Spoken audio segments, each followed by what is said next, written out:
southwestern Manitoba, the dirty 30s were underway. Farmers were eager to supplement their income by picking up extra work, and brothers John and Ole Nestebo found such work digging wells. Their work took them to this ravine on the Henderson farm near the village of Goodlands. We were digging a well for water. It was the fall of 1931, and we were already feeling very keenly the impact of the Depression. As my brother and I were silently digging, we suddenly noticed that large chunks of coal were being brought up by the auger. Immediately, we hit upon the idea of developing a small mine as a possible source of income. You see, we had had no crop for 2 years. So begins the story of Manitoba's only commercially successful coal mines. For a decade, 2 mines, each the direct result of the Nestebo brothers' discovery, provided a boost to Depression-era farm incomes and cheaper coal for consumers.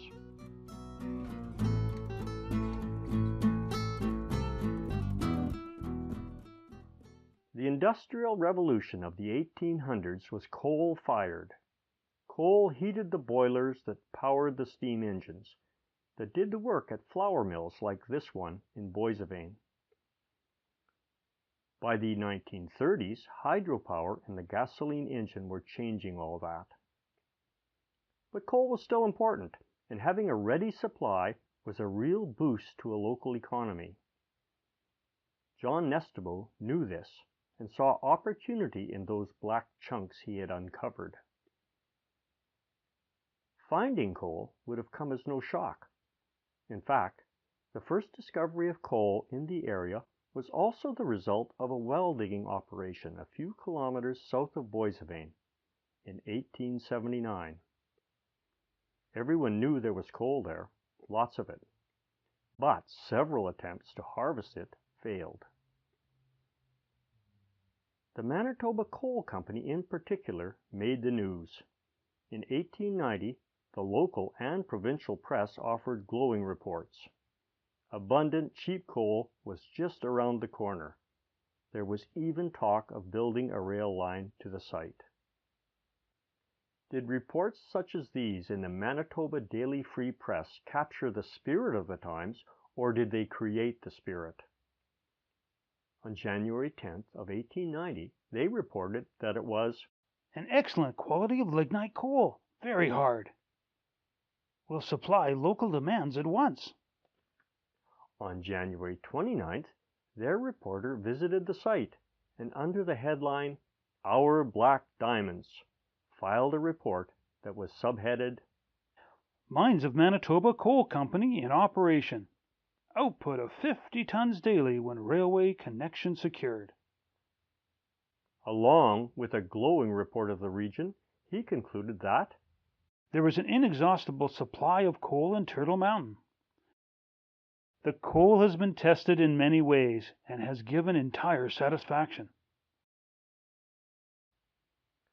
Other mines in that era included the Lennox Mine, the Vauden Mine, the Manitoba Coal Company, the Mackay Mine, and the MacArthur Mine.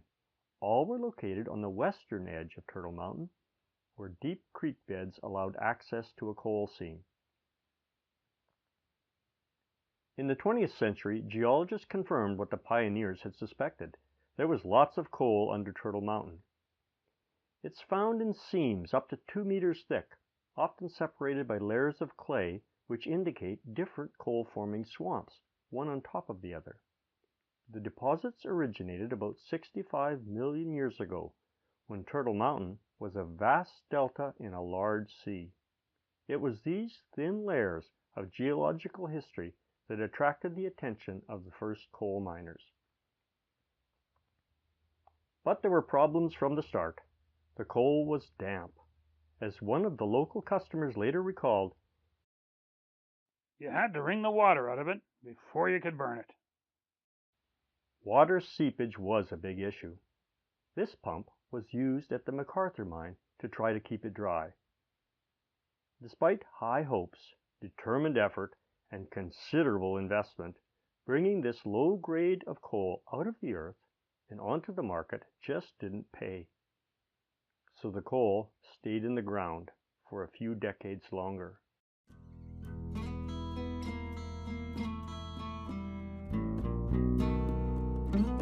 The Depression changed everything. Drought brought crop failures. The stock market crash brought low farm prices and unemployment. Cheaper coal would be popular, even if the locals called it Turtle Mountain mud. So when the Nestable brothers, whose descendants still farm in the region, found what appeared to be a good supply, they quickly made a deal with the landowner, Mr. Henderson, to start a mine. Horses and cutters were used to strip off the soil and expose the coal. It was then picked and sorted. Within weeks, 40 tons of coal were removed and sales were being made at $2 a ton. It was a good start, with the Nestables and Mr. Henderson splitting the proceeds. The next year, however, in a dispute over the sharing of those proceeds, the Nestables decided to work the same deposit for Tom Salter, whose property sat right alongside the Henderson mine. Just on the other side of the trees was the Kane or the Henderson mine. The Nestables worked on the other side of the fence initially and then had an argument and over royalties, and then came on this side to the Salter farm. So we had the Nestable operation working here full-fledged, and just on the other side of the trees was another fully occupied and operational mine that ran for 10 years. George Kane took over the operation on the Henderson property, and thus, for several years, two side-by-side mines produced coal and provided jobs for the community. The Nestable Salter mine operated during the winter from 1933 until 1938.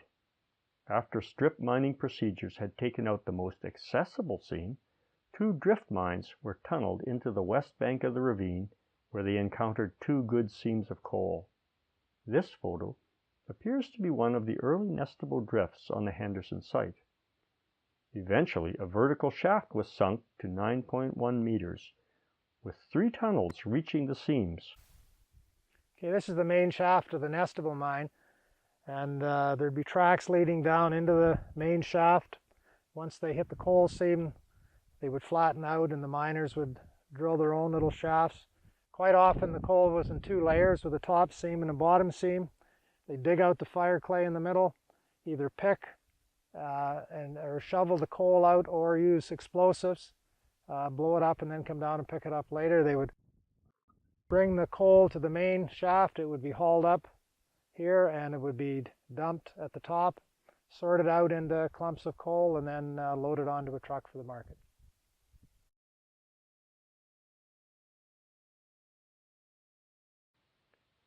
This overview shows the early stages of the Nestable operation.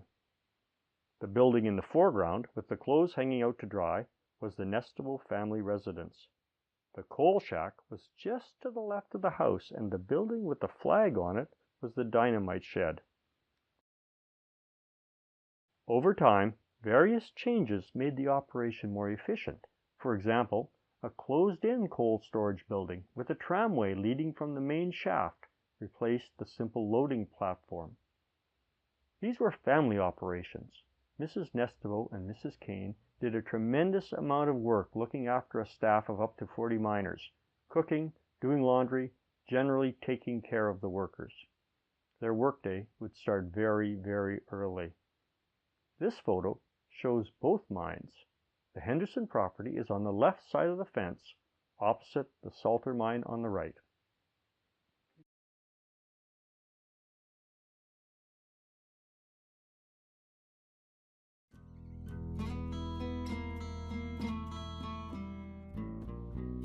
These miners are gathered near an entrance to a drift mine.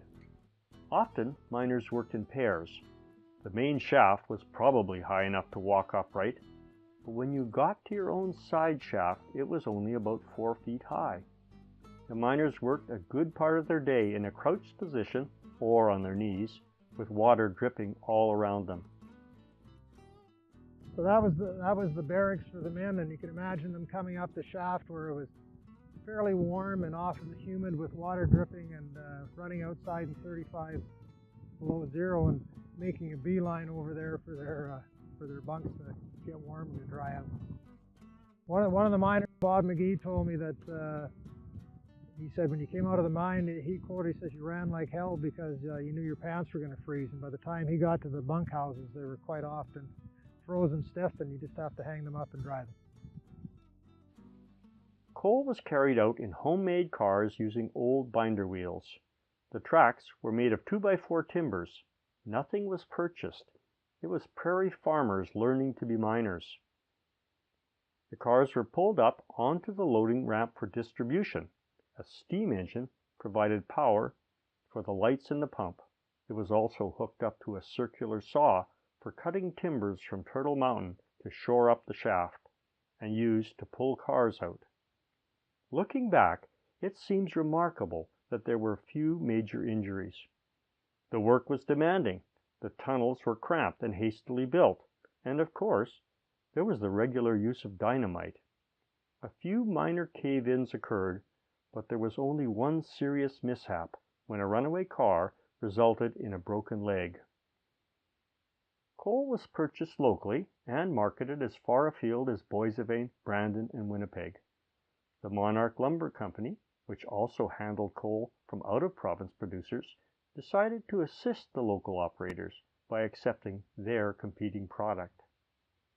George Kane's advertisement in several issues of the January 1934 Deloraine Times went beyond mere promotion. It highlighted the advantages of buying local. It pointed out that the lower price he offered was causing a general lowering of prices and reminded consumers of the local employment provided by the mines and related businesses.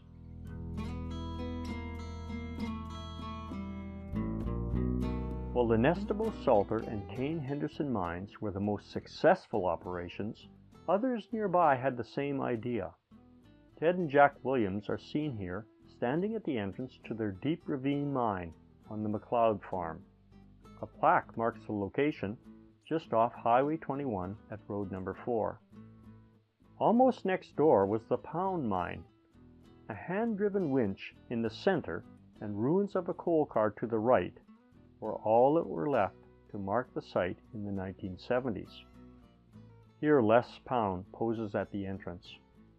The Deloraine Coal Company also operated for just a few years at this site.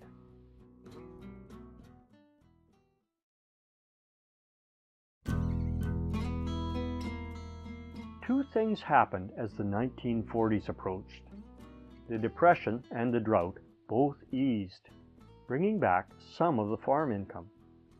World War II, which started in late 1939, helped boost farm prices while causing a shortage of available workers. Just as depressed agricultural conditions started the coal rush, a long-awaited return to agricultural prosperity sealed its fate. This ravine that for a brief time sheltered the two busy mines is now private farmland. Years ago, fire destroyed any structures that hadn't already been dismantled. All mine shafts have been closed. Little evidence remains.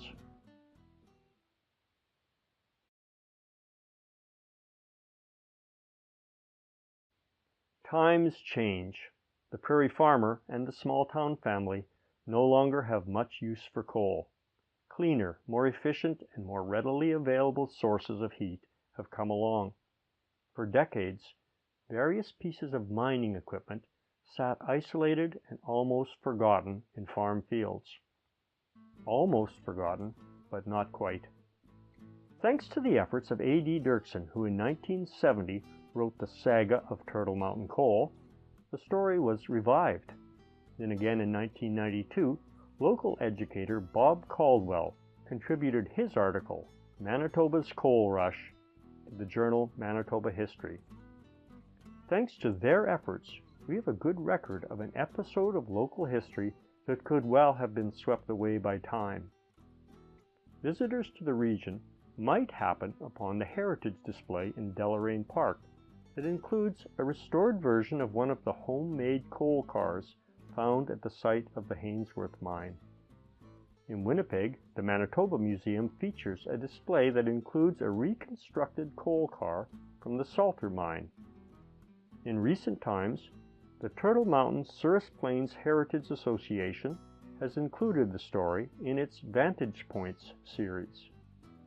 The association has also created a 2-panel interpretive sign placed in the village of Goodlands, the community closest to the mines. The years pass, and bit by bit, time erases the physical signs.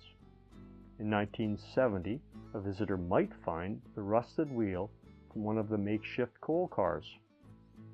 Here, the remains of a homemade scraper, once used to strip away the overburden and uncover the seam, slowly disintegrates. But while these physical signs fade, the memories remain. Those old enough to remember the days of the coal mines do so with a sense of pride and appreciation.